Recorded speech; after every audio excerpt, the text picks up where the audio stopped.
L'Église Habas Shalom est heureuse de partager avec vous cet enseignement pour votre édification. Nous vous souhaitons une bonne écoute. Gloire à Jésus, gloire au Fils de Dieu. Alléluia. Amen. Donc je suppose que ce que tu viens de faire, tu as acclamé pour toi-même. Amen. Maintenant, si tu crois que Jésus-Christ est Seigneur, qu'il est assis à la droite de Dieu le Père, qu'il est mort à la croix pour toi et qu'il règne en majesté, j'aimerais simplement que tu te lèves là où tu es et que tu rendes par des acclamations de grâce, des cris, des louanges et des acclamations. Alléluia. À lui la gloire, à lui la louange, à lui la gloire, à lui la gloire. Alléluia. Amen. Alléluia. Amen. Veuillez prendre place s'il vous plaît. Je suis honoré ce soir d'être parmi vous. Lorsque le pasteur Donald Soro m'a fait la proposition de prendre la parole au milieu de vous, j'ai été honoré parce que cela fait un certain nombre d'années déjà que je le côtoie, que j'ai le privilège de le côtoyer, lui ainsi que sa femme. Amen. Et je sais que c'est une bénédiction pour nous dans cette nation, en Afrique et dans le monde entier. Alléluia. Chaque fois que je suis au contact de lui, j'en apprends pas mal. Et lorsqu'il m'a fait donc la proposition de venir ici et de prendre la parole au milieu de vous, et surtout qu'il m'a dit que j'avais le libre choix de prendre le thème que j'estimais être approprié pour ces moments, cela m'a davantage touché. J'ai eu l'opportunité de prendre la parole dans pas mal d'églises, dans pas mal de ministères, mais chaque fois quand vous venez, il y a un canevas qui est déjà établi et vous devez fournir l'effort de vous insérer dans ce canevas.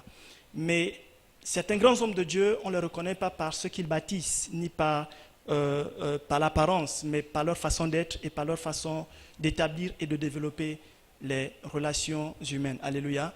Et j'aimerais que l'on rende grâce à Dieu pour la vie de cet homme de Dieu qui est dans notre pays depuis plusieurs années, qui nous honore par la qualité de sa vie, par la qualité de son ministère et par la qualité des œuvres qu'il a accomplies dans ce pays, en Afrique et au Gabon. J'aimerais vraiment que l'on rende grâce à Dieu par des acclamations pour dire merci à Dieu pour sa vie.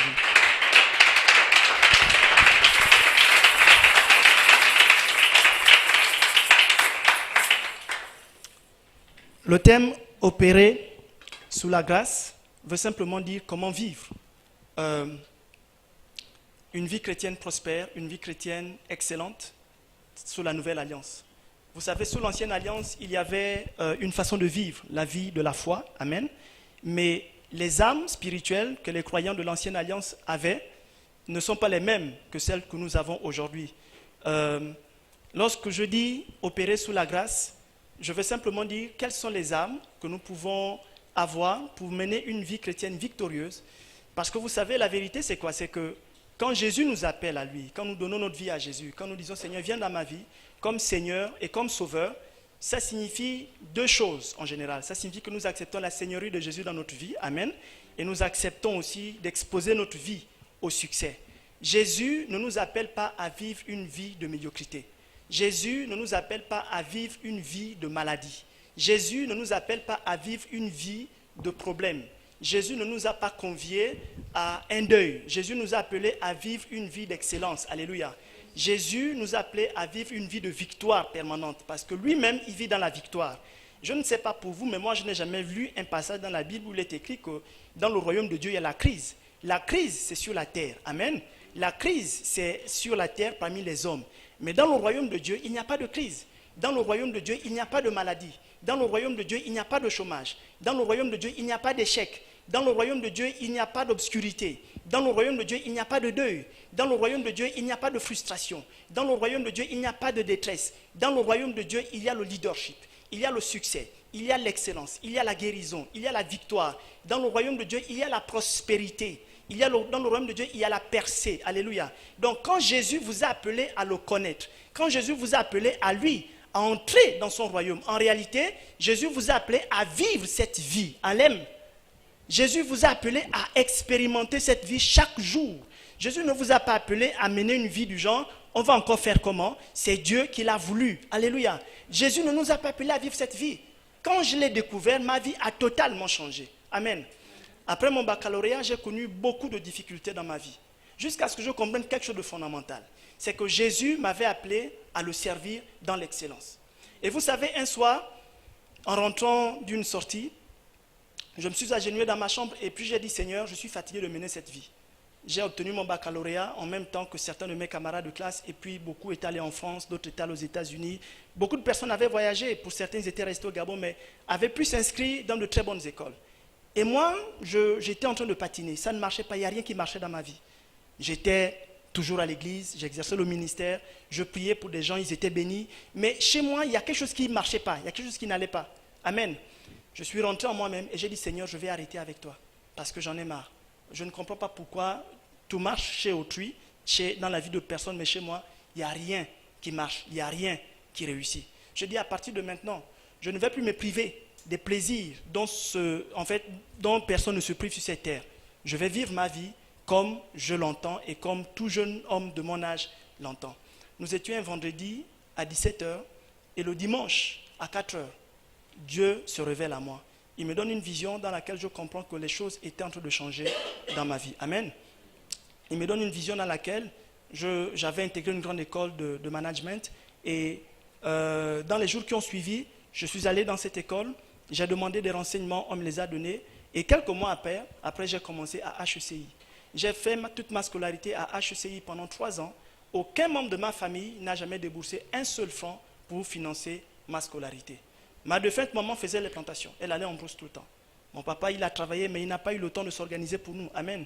Et quand vous grandissez dans des familles où vous êtes nombreux, où il n'y a personne qui s'occupe de ce qui arrive, c'est assez difficile. Mais c'est pendant ces temps que j'ai appris à connaître qui est Dieu, qui est le Saint-Esprit. Alléluia.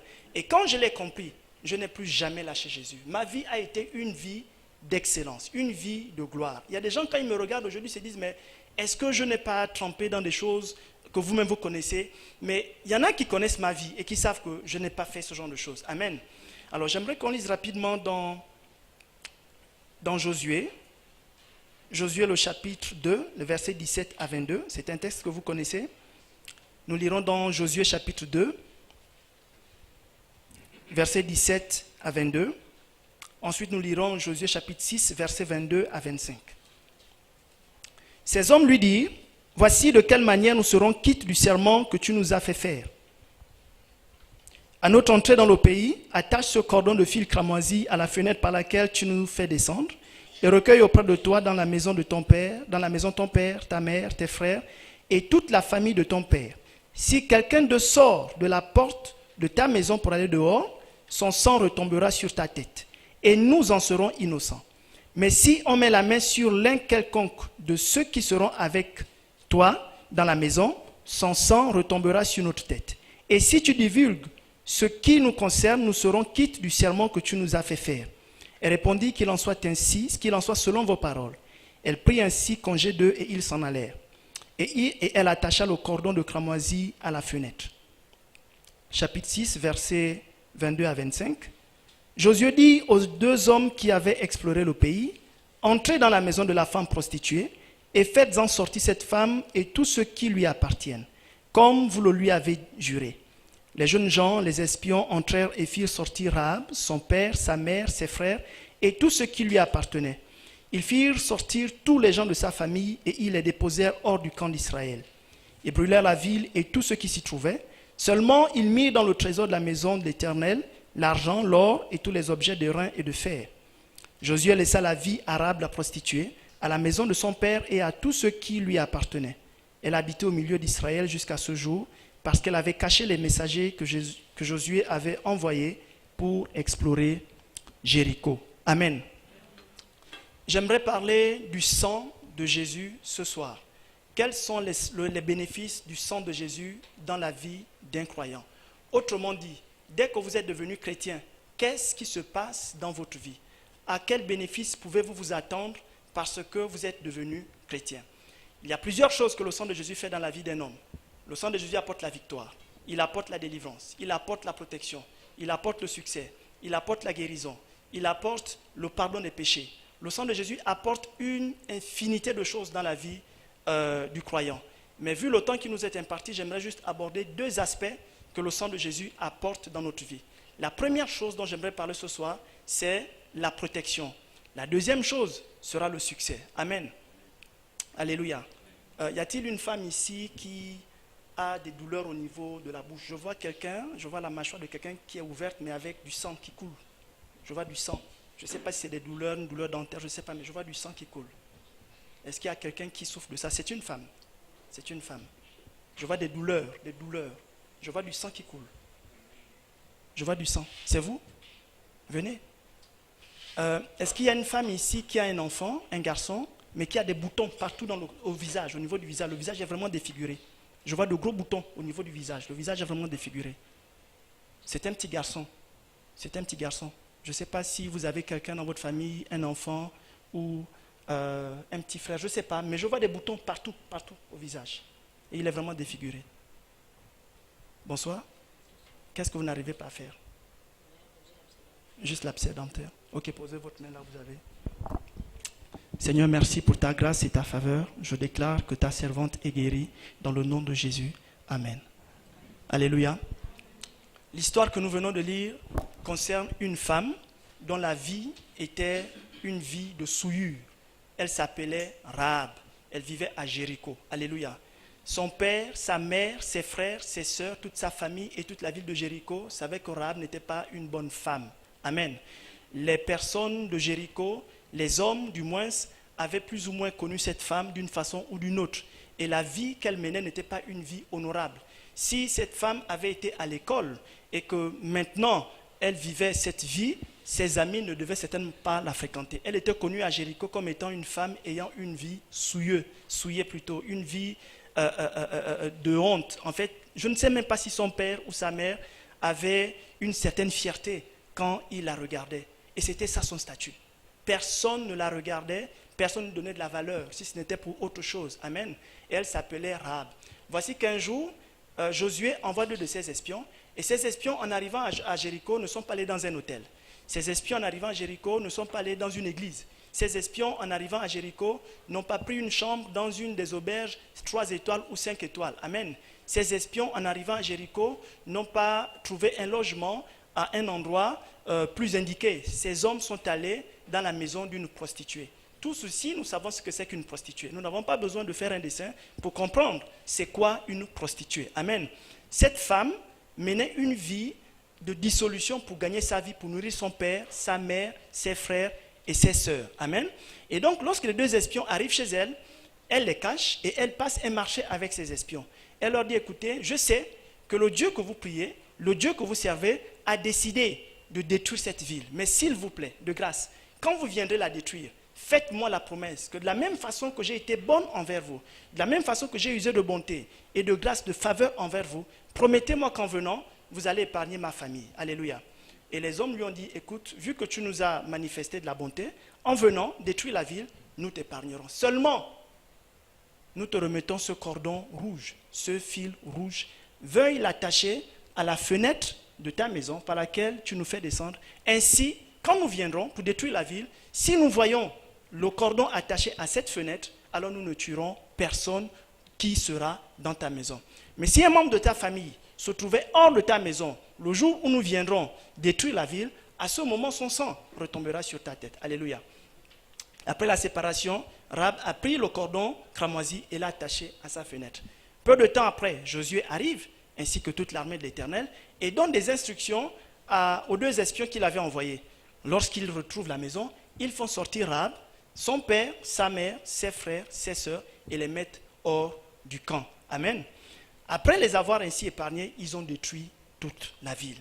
Je me suis posé la question de savoir comment se fait-il qu'une prostituée, une femme qui ne connaissait pas Dieu, une femme qui n'allait peut-être pas à l'église, comme nous on vient à l'église ce soir, une femme qui n'avait pas l'instruction, comme nous on l'a ce soir, une femme qui ne payait pas la dîme, une femme qui n'apportait pas les offrandes, une femme qui était regardée par tout le monde avec dédain, une femme qui était crainte par toutes les autres femmes de la ville de Jéricho, parce que toutes les autres femmes savaient exactement quel genre de vie cette femme menait. Alléluia.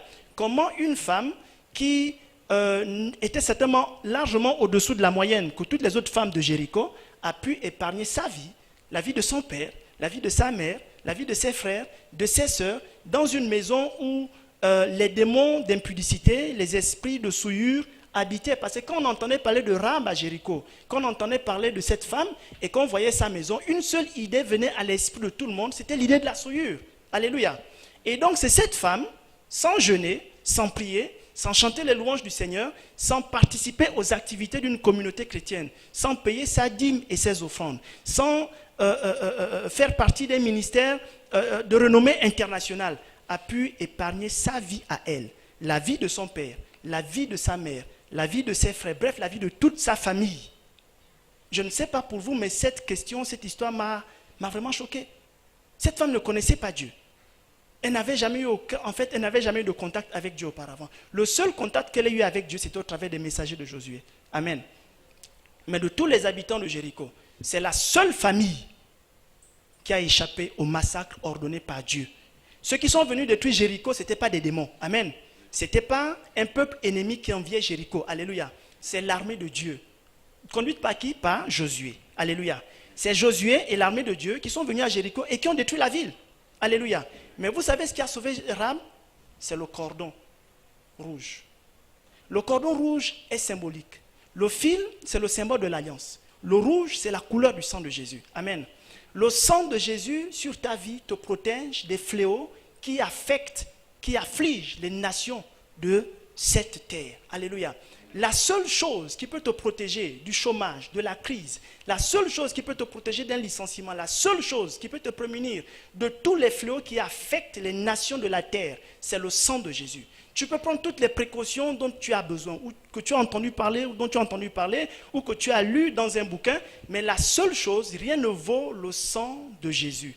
Lorsque les espions sont arrivés et qu'ils ont reçu de Josué la mission de sortir Rahab, ils ont regardé une chose, ils ont identifié une chose, c'était le cordon rouge. Alléluia. C'est la seule chose qui a sauvé la vie d'une prostituée. Le sang de Jésus transcende le statut social, peu importe qui vous êtes socialement, peu importe ce que vous avez fait, peu importe ce qu'a été votre vie. Si le sang de Jésus est sur votre vie, même l'épée de Dieu ne peut pas tomber sur vous. Alléluia. La seule chose qui nous protège des châtiments de Dieu, c'est le sang de Jésus. Quand Dieu voit le sang de son Fils sur votre vie, il vous épargne.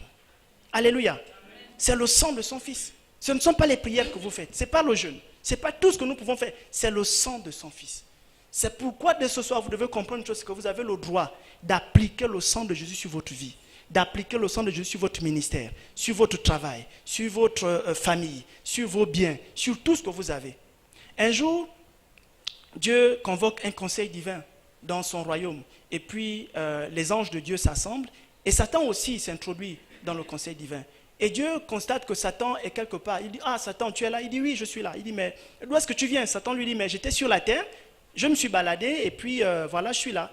Dieu lui dit, mais est-ce que tu as vu Job, mon serviteur? Est-ce que tu as vu comment il m'est fidèle, comment il est intègre et comment il marche devant moi et comment il me révère? Satan dit, oui, j'ai vu Job, mais il faut que je te dise quelque chose, Dieu. C'est que si Job te révère comme il le fait, c'est parce que tu l'as protégé. Tu l'as protégé lui, tu as protégé sa maison, tu as protégé ses biens. Bref, tu le fais prospérer. Alléluia. Ici, Satan nous apprend quelque chose de fondamental. C'est que quand Dieu nous protège nous, en tant que croyants d'abord. Amen. Il protège notre famille. Pour les hommes, la femme et les enfants. Pour les femmes, le mari et les enfants. Alléluia. Dieu protège vos biens. Alléluia. Et Dieu les protège comment? Par le sang de son Fils. Quand Dieu voit le sang de son Fils sur vous, Dieu ne peut rien faire. C'est la seule chose qui retient l'épée de Dieu au-dessus de votre vie.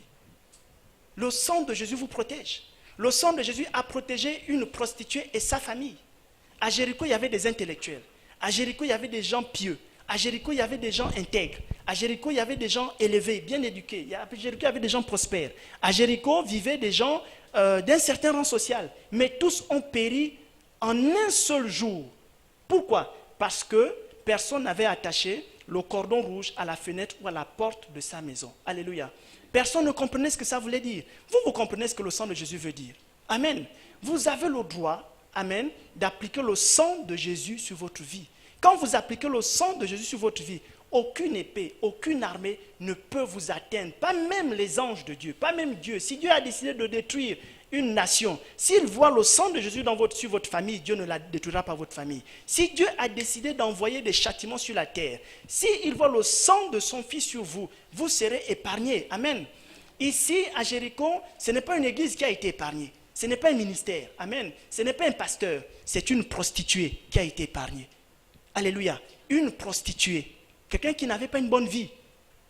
Mais vous et moi, ce soir, on a une bonne vie. Alléluia. Chacun de nous ici, on a été lavé par le sang de Jésus. Donc, c'est des droits que vous avez. Le sang de Jésus a coulé à la croix pour notre salut. Alléluia. Donc, c'est des droits que vous avez dans vos vies. Vous avez le droit d'invoquer le sang de Jésus sur votre vie, sur vos enfants, sur votre mari, sur vos affaires, sur tout ce que vous entreprenez. Satan nous a montré l'étendue de la protection de Dieu sur nos vies. Nous, notre maison et nos biens. Et le résultat que cela produit, la prospérité. Alléluia. Le sang de Jésus. Amen. Dans le livre d'Exode, le chapitre 12, à partir du verset...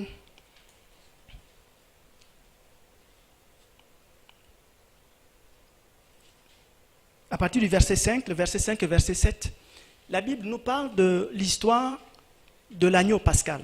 Dieu dit à Josué, parle aux enfants d'Israël qu'ils prennent un agneau mâle âgé de 12 mois et vous immolerez cet agneau. Après l'avoir immolé, vous prendrez de son sang que vous appliquerez sur les montants et le linteau de chaque porte. À l'heure où mon ange passera, si mon ange voit le sang sur les portes, il épargnera les maisons. Mais toutes les maisons qui n'auront pas la marque de sang verront le châtiment s'abattre sur elles. Et c'est exactement ce qui s'est passé. Moïse a donné cette instruction au peuple de Dieu. Et pendant qu'ils étaient en train d'appliquer le sang sur les portes, ceux qui les voyaient faire ça se moquaient d'eux. Souvent, quand vous venez à l'église, les gens se moquent de vous. Ils vous demandent, mais qu'est-ce que vous allez faire à l'église? Moi, les gens me posent cette question chaque fois. Ils me disent, mais tu vas chercher quoi à l'église que tu ne peux pas trouver dans le monde? Tu gagnes quoi à l'église? Il y en a, quand ils me regardent, ils écarquillent les yeux, mais tu vas chercher quoi à l'église? Alléluia. Et donc ce jour-là, pendant que les enfants d'Israël appliquaient le sang de Jésus sur les portes, les Égyptiens se moquaient d'eux. Les autres habitants qui étaient en Égypte se moquaient d'eux. Ils ne comprenaient pas ce que ça voulait dire. Alléluia. Des fois, nous avons la même réaction quand nous voyons ceux qui vont se faire initier, mettre du kaolin au visage et autres. Parfois, nous les tournons un peu en bourrique parce que nous ne comprenons pas ce que ça veut dire. Mais dans le monde spirituel, c'est un langage. Alléluia. C'est un langage, parce que tard dans la nuit, lorsque l'ange de l'Éternel est arrivé, pas un démon, alléluia, ce n'est pas un démon qui est venu frapper les premiers-nés, c'est l'ange de l'Éternel qui avait une épée, l'ange destructeur. Quand il est venu au milieu de la nuit, la Bible déclare que partout où il n'y avait pas les marques de sang, cet ange-là entrait et puis il frappait les premiers-nés, alléluia. Mais les seules maisons où il n'est pas entré pour tuer les premiers-nés, c'est les maisons où il y avait les marques de sang. Amen. Pendant qu'il accomplissait ses jugements, la Bible déclare que les enfants d'Israël étaient dans leur maison et mangeaient l'agneau rôti. Amen. Ils mangeaient l'agneau rôti. L'agneau n'était pas bouilli, l'agneau n'était pas préparé avec certains condiments, mais l'agneau était rôti. Donc c'était certainement un méchoui qu'ils faisaient. Pendant que les gens mouraient à côté, eux, ils mangeaient correctement dans leur maison. À cause de quoi? Le sang de Jésus. Quand l'ange est arrivé, l'ange n'a pas écouté des chants de louange. L'ange n'a pas écouté des chants d'adoration. L'ange n'a pas vu des gens en train de jeûner et prier. L'ange n'a pas vu des gens en train de s'assembler autour d'un pasteur, autour d'un bishop, autour d'un homme de Dieu, d'une certaine renommée. Mais l'ange a vu une seule chose, le sang de l'agneau sur les portes. Alléluia. C'est la seule chose qui a dérouté son chemin. Et c'est la seule chose qui va détourner les fléaux qui frappent les nations de ta vie. Le sang de Jésus. Alléluia. C'est le sang de l'agneau de Dieu qui a dévié l'itinéraire de l'ange. Chaque fois que l'ange venait et qu'il voyait la couleur de sang sur les linteaux et les montants, l'ange déviait le chemin et il allait dans d'autres maisons. Et pendant qu'il y avait des cris de pleurs, en fait des pleurs, des grincements de dents, pendant que les familles se lamentaient, pendant que Pharaon aussi pleurait, les enfants de Dieu mangeaient dans leur maison. Quand le sang de Jésus est sur toi, il marque la différence sur ta vie. Il te protège. Les gens peuvent pleurer tout autour, mais toi tu ne pleures pas, tu ris. Ils vont te demander, mais qu'est-ce qui se passe? Comment se fait-il que dans notre vie, rien ne marche, mais dans ta vie, tout marche? Tout ce que tu entreprends prospère. Tout ce que tu entreprends marche. Tu fais comment? Alléluia. Quand j'ai commencé à bâtir au Degege, tout le monde se moquait de moi. Les riverains se moquaient de moi. Ils me disaient, mais toi, tu n'as pas de terrain où tu peux construire une maison. Tu n'as pas de voiture que tu peux acheter. Tu viens gaspiller ton argent ici, pourquoi? Mais Dieu m'avait parlé. Dieu m'avait demandé d'aller bâtir là-bas. Et Dieu avait commencé à donner les moyens. Mais vous pouvez être sûr d'une chose, c'est qu'aujourd'hui, ils ont un autre regard maintenant sur ce qui se fait là-bas. Tous leurs enfants viennent maintenant à l'église tous les jours. Les vendredis et les dimanches, tous leurs enfants viennent là. Eux-mêmes, ils viennent là aussi à l'église. Alléluia. Quand le sang de Jésus est sur vous, Le ministère est différent. Vous ne forcez pas. Alléluia. Les études, vous ne forcez pas. C'est différent. Le travail, c'est la promotion. Vous n'avez pas besoin de forcer pour ça. Vous n'avez pas besoin de vous compromettre pour ça. Parce que le sang de Jésus est sur vous. Le sang de Jésus vous protège, même si la société a décidé de licencier tout le monde. Mais à cause du sang de Jésus qui est sur vous, on prendra des mesures spécifiques vous concernant. À cause du sang de Jésus. Pas parce que vous êtes parfait, mais à cause du sang de Jésus. Alléluia. Le sang de Jésus a le pouvoir de protéger ta vie. Le sang de Jésus a le pouvoir de te sauver. Malgré ton statut, Israël était esclave en Égypte. Amen. Israël n'était pas libre, c'était des esclaves. Il y avait des maîtres qui dominaient sur eux. Mais le sang de Jésus a épargné des esclaves. Alléluia. Donc Dieu n'a pas besoin que tu aies d'abord une certaine apparence dans ta vie pour accomplir des exploits, pour transformer ta vie, pour la changer. Dieu veut une chose, c'est que tu prennes le sang de son Fils et que tu l'appliques sur ta vie. Quand Jésus intercède pour nous auprès du Père, il montre les marques au niveau des mains. Il montre la marque ici où le sang a coulé. Il montre les marques au niveau des pieds. Et quand le Père voit ça, le Père est obligé d'agir. Alléluia. J'aime bien raconter cette histoire pour faire rire un peu l'assemblée. C'est que quand j'ai compris qui j'étais en Christ, quand j'ai compris réellement mon identité en Christ, ma vie a changé. Mon comportement a changé dans la société. À l'époque, j'étais jeune, j'étais à l'université, je n'avais même pas la bourse. Mais quand j'allais aux réunions des jeunes, à l'Alliance chrétienne, le seul pantalon que j'avais, je m'arrangeais que ce pantalon soit toujours bien repassé. La seule chemise que j'avais, la seule cravate que j'avais, je m'assurais toujours que j'étais bien habillé. Amen. Et un jour, pendant que je marchais, et puis le Père voit quelqu'un qui marche avec vantardise, avec fierté, avec assurance sur la terre. Et puis il demande à son fils, mais Jésus, mais je vois quelqu'un sur la terre qui marche avec autant d'assurance, avec autant de fierté, avec autant d'assurance, mais qui est-il? Et puis Jésus a regardé par-dessus le ciel, il a dit, ah oui, je sais qui c'est. Le Père lui dit, c'est qui? Il dit, mais c'est Johnny Yolongoy. Il dit, mais qui est Johnny Yolongoy? Il dit, mais Johnny Yolongoy, c'est le jeune homme pour qui je suis mort à la croix il y a 3000 ans. Mon sang a coulé pour le nettoyer. Et il a compris qui il est. Le Père dit, ah bon? Jésus dit, oui, il dit, mais si Johnny Yolongoy marche avec assurance et que je vois qu'il n'a même pas beaucoup d'habits, il n'a même pas d'avenir, quand je le regarde, tout le monde se moque de lui à l'église parce que tout le monde se moquait de moi à l'église, on m'appelait super spirituel. Alléluia. Parce que j'aimais jeûner, j'aimais prier. Alléluia. Maintenant, j'ai un peu baissé parce que j'ai compris certains principes. Mais j'aimais jeûner, j'aimais prier. Et l'onction se manifestait vraiment d'une façon extraordinaire dans ma vie. Amen. Et puis le Père lui demande, mais quand je regarde autour de Johnny Yolongoy, je me rends compte que les gens ne l'aiment pas. Les gens ne l'apprécient pas. Et puis, je trouve qu'il est trop ambitieux, il veut réussir. Mais il n'a pas d'argent, il n'a même pas de compte bancaire. Qu'est-ce qu'on peut faire pour lui? Jésus lui dit, mais c'est simple, papa. Il faut décaisser les fonds, il faut envoyer de l'argent à Johnny. Alléluia. Amen. Et puis Dieu a envoyé l'argent, Dieu a ouvert les portes dans une des meilleures écoles de management de ce pays. J'ai commencé à faire correctement des études parce que j'avais passé un marché avec Dieu. J'avais dit, Seigneur, je sais que tu m'as appelé à te servir, mais je refuse de te servir dans la médiocrité. Je refuse que les gens disent parce que j'ai échoué socialement, que je me suis déporté dans le ministère. Amen. Maintenant, aujourd'hui, ma voix compte là où je travaille. Ma voix compte dans la société. Amen. J'influence des gens d'un certain rang, d'une certaine stature sociale. Parce que j'ai compris que Dieu est excellent. Dieu ne m'a pas appelé à vivre une vie de médiocrité. Amen. Et je vois des gens qui sont dérangés par mon assurance. Là où je travaille, là où je vais, je vois des gens qui sont gênés. Mais je suis désolé pour eux, je n'ai pas de choix. Je vis ma vie, je mène mon destin. Amen. Parce que le sang de Jésus est sur moi. Je suis couvert par le sang de Jésus. C'est le quitus de succès dans le royaume de Dieu. Le sang de Jésus vous protège contre tout sur cette terre. Il n'y a rien qui va vous atteindre tant que le sang de Jésus est appliqué sur vous. Alléluia. Le sang de Jésus a sauvé une prostituée et sa famille. Une prostituée. Quelqu'un qui ne connaissait pas Dieu. Quelqu'un qui était sans avenir. Quand les gens la regardaient, ils disaient, celle-là n'ira pas loin. Alléluia. Je ne sais pas comment les gens te regardent dans ta famille. Je ne sais pas, est-ce que les gens croient en toi ou ils ne croient pas en toi. Je ne sais pas. Mais le sang de Jésus est puissant pour changer ta vie. Le sang de Jésus est puissant pour te préserver. Le sang de Jésus est tout puissant pour faire que ce qui est impossible devienne possible dans ta vie. Le sang de Jésus. Il faut que tu réalises que ce sang-là a coulé à la croix il y a 3000 ans. Donc ce n'est plus la peine d'aller à la croix. Tu dois réaliser une chose, c'est que le sang a coulé dans ta vie et tu dois simplement dire, Seigneur, j'ai compris que le sang a coulé dans ma vie et je l'applique sur ma vie maintenant. Amen. Voici comment tu dois prier à partir de maintenant. Je l'applique sur mes enfants, je l'applique sur mon ministère, je l'applique sur mon travail, je l'applique sur tout. Et rien ni personne ne viendra te faire du mal. Personne. Les gens pourront mourir à côté. Les gens pourront connaître des problèmes, des soucis à côté. Mais toi, tu seras tranquille dans ta maison. Souvenez-vous que les enfants d'Israël mangeaient l'agneau rôti. Je ne sais pas si quelqu'un a déjà mangé l'agneau rôti ici. Ça doit avoir une certaine saveur, l'agneau rôti. C'est ça que les enfants d'Israël mangeaient pendant que les autres mouraient à côté. Vous essayez de visualiser l'image dans votre esprit.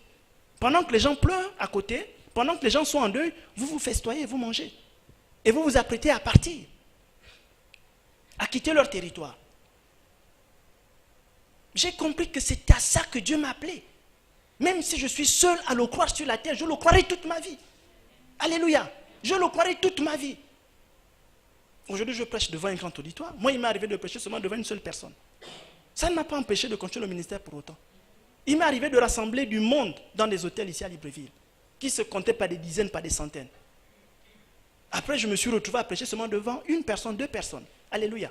C'est depuis quelque temps que Dieu est maintenant en train de remplir l'église. Amen.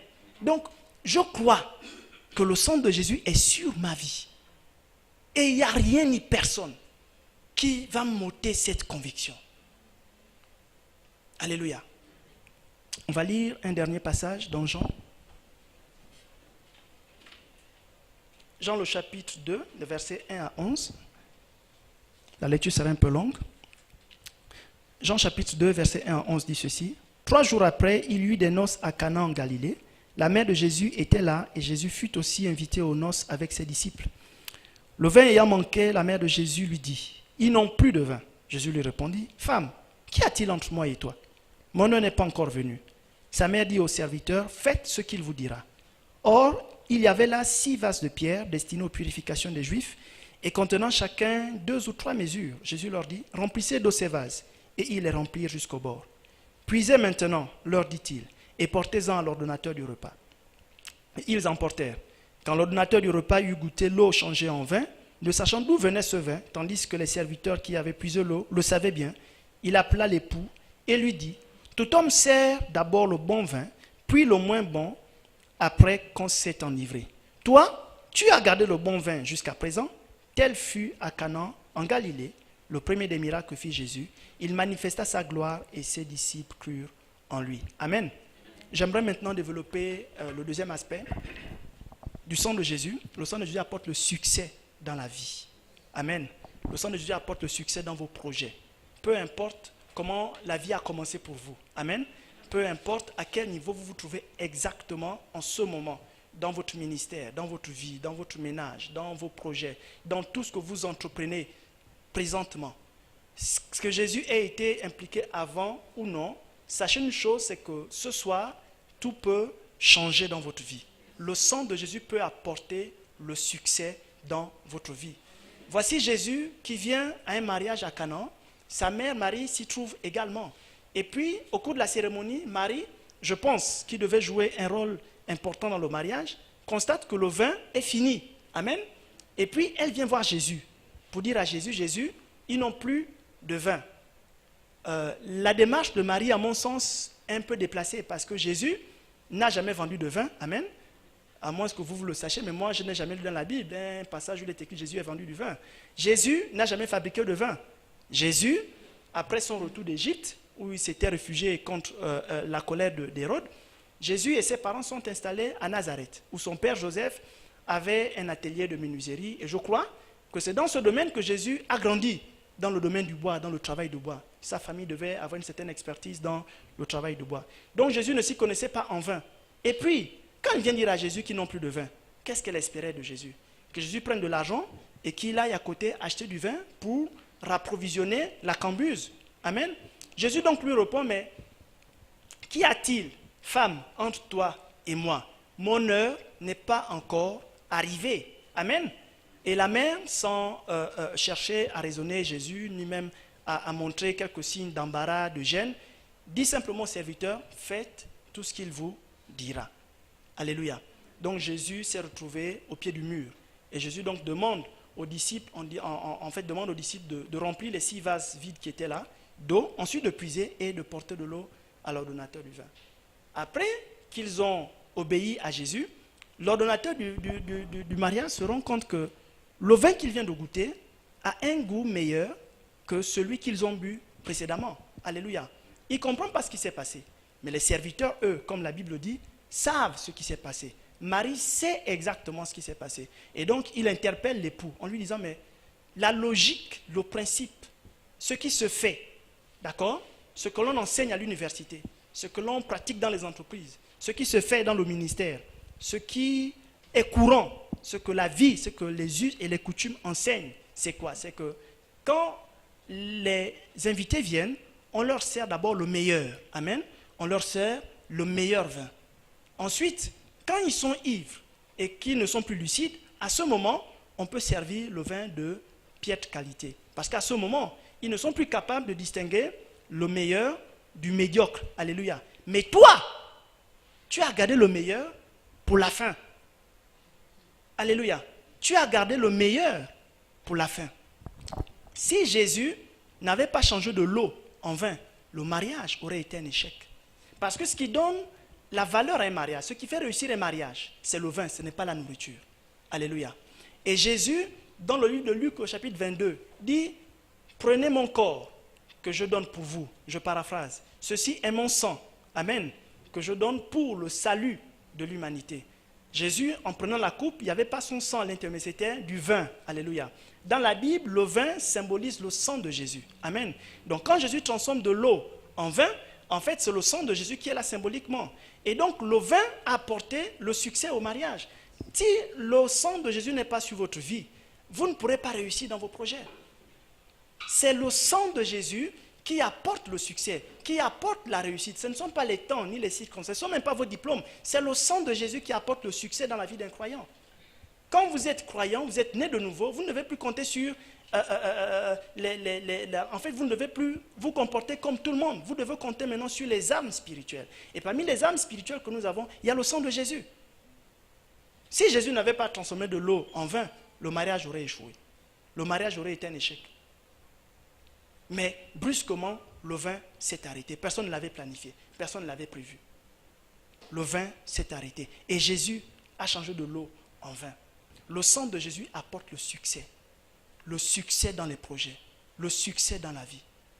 Peu importe à quel moment vous impliquez ce sang dans votre vie. Si au début vous n'avez pas impliqué Jésus, ce n'est pas une fatalité. Mais ce soir, vous devez réaliser une chose. C'est que le sang de Jésus, le sang de l'agneau de Dieu, apporte le succès dans votre vie.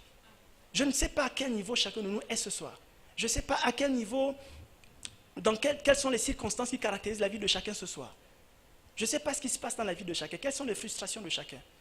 Mais j'aimerais que tu saches une chose, c'est que le sang de Jésus apporte le succès. Le sang de Jésus te fait réussir, là où rien ni personne ne peut te faire réussir. Je ne sais pas ce que les gens disent de toi. Quand les gens te regardent, je ne sais pas ce qu'ils disent de toi. Mais le sang de Jésus apporte le succès. Le sang de Jésus a sauvé un mariage. Le mariage est un événement important. Et personne ne savait d'où venait ce vin. Un vin de meilleure qualité. Il y en a qui ont dit, voilà, comme Jésus a changé de l'eau en vin, donc ça nous autorise à prendre du vin en nous enivrer. Non, ce n'est pas cela le message. Le message, c'est que Jésus, par son sang, sauve notre vie, sauve notre projet, sauve nos entreprises. Et vous avez le droit, c'est votre droit de mettre le sang de Jésus sur tout ce que vous faites. Le sang de Jésus, sur votre corps, sur vos entreprises, sur tout ce que vous faites, le sang de Jésus apporte le succès. Le succès n'est pas dans le monde. Le succès du monde, il est conditionné. Vous êtes obligé de donner quelque chose. Vous êtes obligé de vous compromettre. Vous êtes obligé de vous compromettre.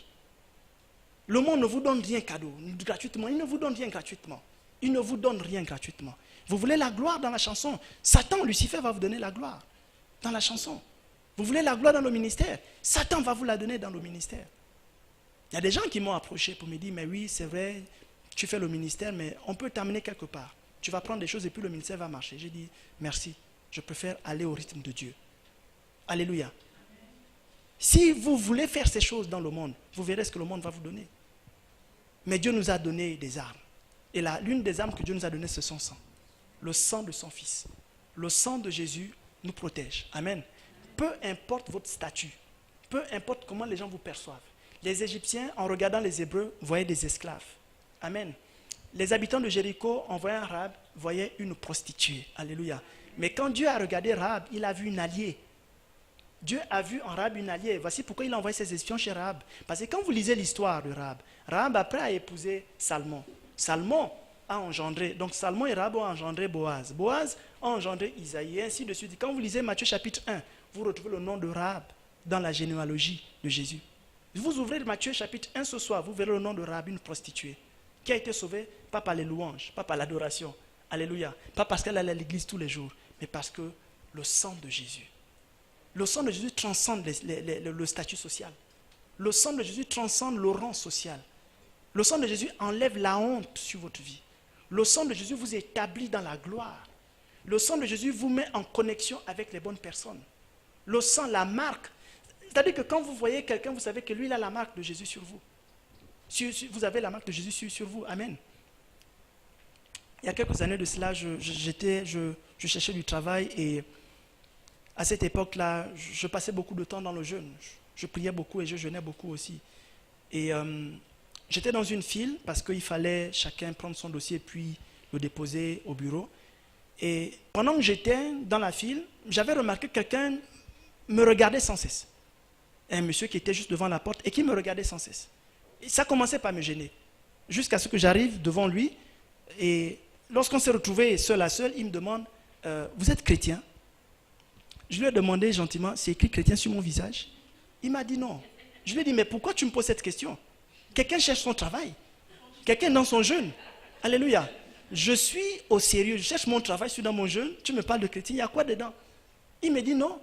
Depuis que j'étais aperçu là-bas, je sens l'onction. Alléluia. J'ai dit malgré tout ça, il dit je sens l'onction qui partait de chez toi, qui venait jusqu'à moi. Amen. Le même jour, quelques minutes seulement après avoir déposé mon dossier, je descends du côté de Centre Affaires, en ville, à l'immeuble Rénovation. Et là, j'emprunte un taxi.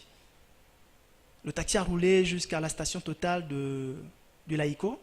Et puis arrivé là, on embarque un autre passager. Donc, je décale pour céder la place à l'autre.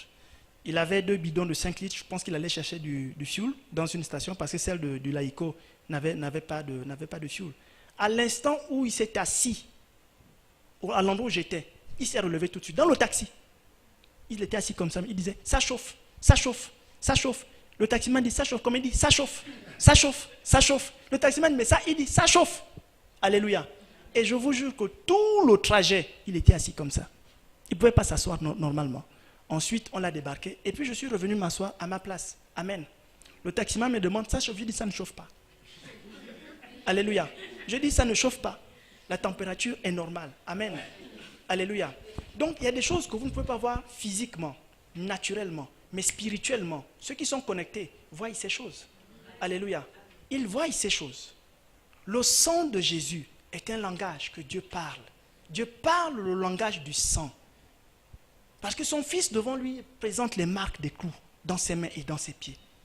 Il dit, c'est pour le peuple de l'église Abba Shalom que j'ai donné ma vie il y a 3000 ans. Il dit, c'est pour ce ministère que j'ai versé mon sang. Alléluia. Et c'est ce sang qui protège ce ministère.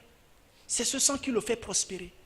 C'est ce sang qui le distingue parmi tous les ministères sur la terre. Le sang de Jésus qui vous protège. Donc à partir de ce soir, sachez une chose, c'est que vous êtes protégés.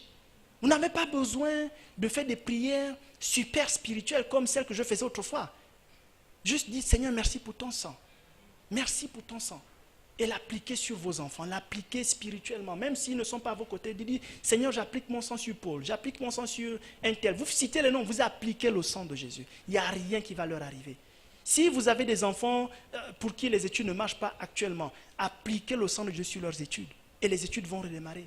Il n'y a rien que le sang de Jésus ne peut pas régler. Le sang de Jésus. Dieu comprend le sang de Jésus. C'est le langage qu'il comprend. Une prostituée a sauvé sa famille. Si une prostituée a sauvé sa famille grâce au sang de Jésus, ça veut dire que toi qui es chrétien, rempli et revêtu du Saint-Esprit, tu peux sauver ta famille grâce au sang de Jésus. Donc ça ne sert à rien de les condamner. Ça ne sert à rien de critiquer, ça ne sert à rien de rejeter les gens parce qu'ils ne sont pas chrétiens. Vous avez le pouvoir, par le sang de Jésus, de décréter leur salut. Alléluia. Rahab n'a pas prêché l'évangile. Alléluia. Des fois, ce qui fait fuir les gens, c'est parce qu'on ne sait pas s'y prendre. Rahab a simplement convoqué tout le monde. Il dit, venez dans ma maison. Le père, la mère, les frères, les sœurs sont venus dans la maison, il y avait les démons. d'impudicité. C'était là. Rahab vivait dans une maison, il y avait les démons d'impudicité, des démons de sexualité, les esprits des eaux, les sirènes et tout le reste. C'était là. Alléluia. Son père, sa mère, toute sa famille est venue là. Et c'est là que tout le monde a été sauvé. Amen. Gloire à Dieu, nous ne vivons pas dans ce genre de maison. Nous vivons dans des maisons remplies de la gloire de Dieu. Amen. Mais souvent, nous avons tendance à oublier qui nous sommes. Nous sommes un peuple à part.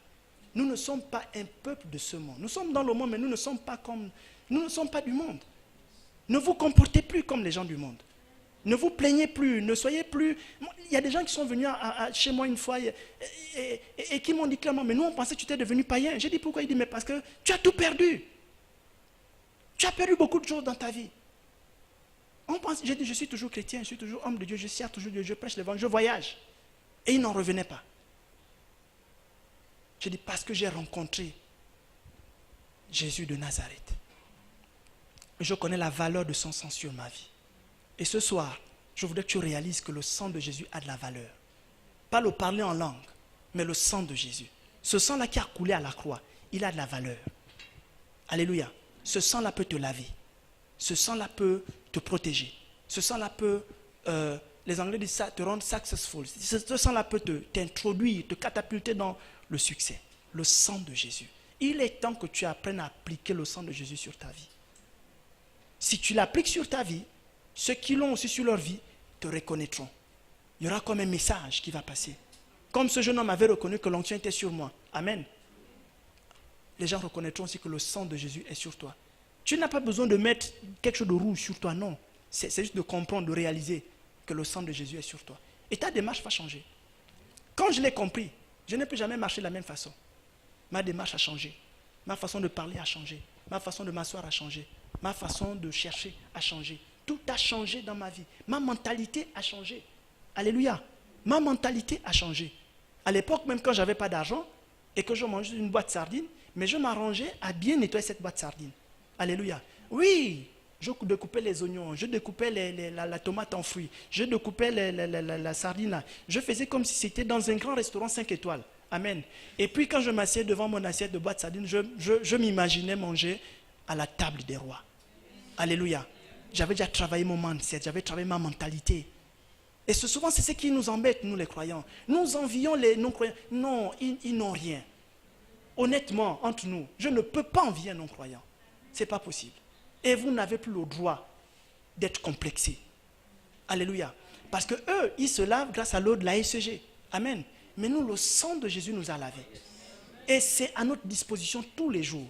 Vous n'avez pas besoin d'aller acheter ça quelque part. C'est à votre disposition. Prenez ce sang et appliquez-le sur votre vie. Appliquez-le sur vos vêtements. Appliquez-le sur tout ce que vous touchez. Le sang de Jésus. Je n'ai pas dit le nom ni la croix. Demain, je parlerai de la croix de Jésus. Mais ce soir, je voulais qu'on comprenne les bienfaits du sang de Jésus. Alléluia. Il a protégé une prostituée. Il a protégé un esclave. Ce soir, personne n'est prostitué. Ce soir, personne n'est esclave. Ce soir, chacun est libre. Parce que nous avons été affranchis par le sang de Jésus. Amen. Donc, vous êtes libre. Vous n'êtes pas esclaves. Nous ne sommes pas prostitués comme Rahab. Mais eux, ils ont accompli des exploits. Grâce seulement à la marque. Ils ont seulement mis des signes. Mais nous, on n'a pas de signes. On a le sang. Amen. Alléluia. Est-ce que tu peux te lever de là où tu es?